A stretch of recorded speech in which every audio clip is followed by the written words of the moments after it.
अस्सलाम वालेकुम, मैं हूं ज़िया और वेलकम करता हूं आपको यूट्यूब चैनल पे। दोस्तों, आज की वीडियो में मैं जो प्रोडक्ट आपके लेकर आया हूं इसका नाम है सीमेक्स। ये इसका ब्रांड नेम है। बेसिकली ये एक बायो स्टिमुलेंट है और ये प्रोडक्ट स्वात एग्रो केमिकल का है, लेकिन इसका जो मैन्युफैक्चरर है वो है हेडलैंड एग्रो केमिकल्स। ये इंग्लैंड की कंपनी है और इसको जो इम्पोर्टेशन और इसकी जो पैकेजिंग है वो स्वात एग्रो केमिकल ने की है। दोस्तों, बायोस्टिमुलेंट हम ऐसे सब्सटेंस कहते हैं जिनके अंदर इस तरह का सब्सटेंस या माइक्रो ऑर्गेनिजम्स मौजूद होते हैं जो कि प्लांट्स की जर्मिनेशन, रूट डेवलपमेंट और रेजिस्टेंस को इंक्रीज़ करते हैं। इसके अलावा जो क्रॉप्स होती हैं उनके ग्रेन की क्वालिटी और क्वांटिटी को भी ये इंक्रीज़ करता है। दोस्तों, इसके साथ साथ जो प्लांट्स की ग्रोथ है उसमें भी बायोस्टिमुलेंट जो है ये बहुत इफ़ेक्टिव साबित होता है। अब अगर इसके एक्टिव इंग्रेडिएंट की बात करें तो इसमें जो एक्टिव इंग्रेडिएंट यूज़ किया गया है वो है एक समुद्री पौधा होता है जिसका नाम है एस्कोफाइलम नोडोसम। उससे कशीदा करके इस प्रोडक्ट को बनाया गया है। दोस्तों, एस्कोफाइलम नोडोसम के अलावा इसमें मुख्तलिफ़ किस्म के ऑर्गेनिजम्स होते हैं।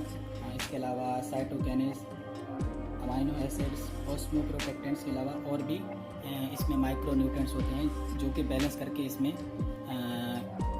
यूज़ किए गए हैं, जो हमारे प्लांट्स की बेसिक रिक्वायरमेंट होते हैं। दोस्तों, मैं आपको क्रॉप्स के बारे में बताता हूँ कि कौन कौन सी क्रॉप्स पे आप इस सीमेक्स को यूज़ कर सकते हैं। तो मोस्टली ऑलमोस्ट सारी क्रॉप्स पे आप इसको यूज़ कर सकते हैं, चाहे वो हमारी फूड क्रॉप्स हों, वेजिटेबल्स हों, फ्लावरिंग में भी इसका बहुत अहम रोल होता है। अगर हमारे किसी भी फ्लावरिंग प्लांट्स में फ्लावर की जो क्वांटिटी है वो कम होती है तो आप सीमेक्स को यूज़ करेंगे तो उसमें आपको उस सीज़न में आपको फ्लावर की जो क्वांटिटी है वो वाज़ेह तौर पर ज़्यादा नज़र आएगी। तो इसके अलावा फ्रूट प्लांट पे भी आप इसको यूज़ कर सकते हैं। मतलब कि आप इसको vegetables, ornamental plants, food crop, almost तमाम क्रॉप्स के ऊपर आप इसको यूज़ कर सकते हैं।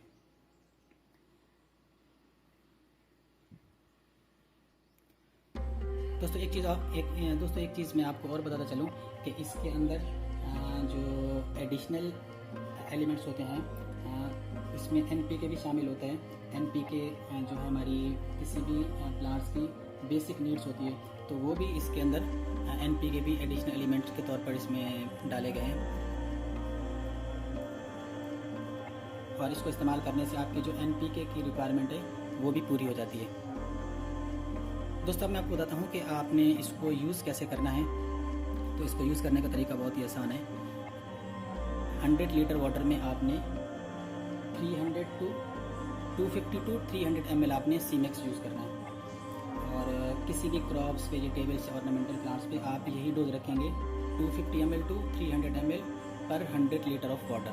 उसके अंदर आप इसको डिज़ोल्व करके अच्छी तरह डिज़ोल्व करना है और जब जैसे डिज़ोल्व हो जाएगा आप इसको स्प्रे भी कर सकते हैं। इसके अलावा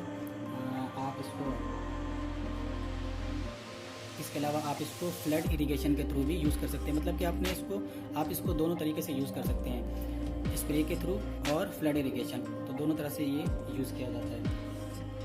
दोस्तों, मोस्टली ये 1 लीटर की बोतल में आपको मिल जाएगा और इसके जो प्राइस की बात है ये तकरीबन 1800 से 2000 की रेंज में आपको मिल जाएगा। एक चीज़ मैं आपको और बताता चलूँ कि जैसे बड़े प्लांट्स हैं जैसे कि डेट पाम, तो उनको अगर एक जगह से दूसरे जगह हम शिफ्ट करके प्लांट करते हैं तो वो उनमें काफ़ी स्ट्रेस आ जाता है, क्योंकि इतना बड़ा प्लांट है और एक जगह से जब निकल के दूसरी जगह लगता है तो उसमें प्रॉब्लम भी काफ़ी फेस करनी पड़ती है। तो जैसे आप कभी डेट पाम को शिफ्ट करें तो उसकी रूट्स को इसी सोल्यूशन में डिप करके रखें तकरीबन 1 घंटे तक। उसके बाद आप इसको दूसरी जगह प्लांट कर दें तो आपकी जो डेट पाम की जो ग्रोथ है वो एक तो जल्दी होगी और दूसरा उसमें जो ग्रोथ के चांस हैं वो इंक्रीज़ हो जाएंगे।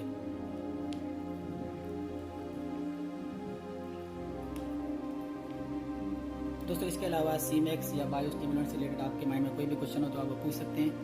नेक्स्ट वीडियो मिलते हैं, तब तक के लिए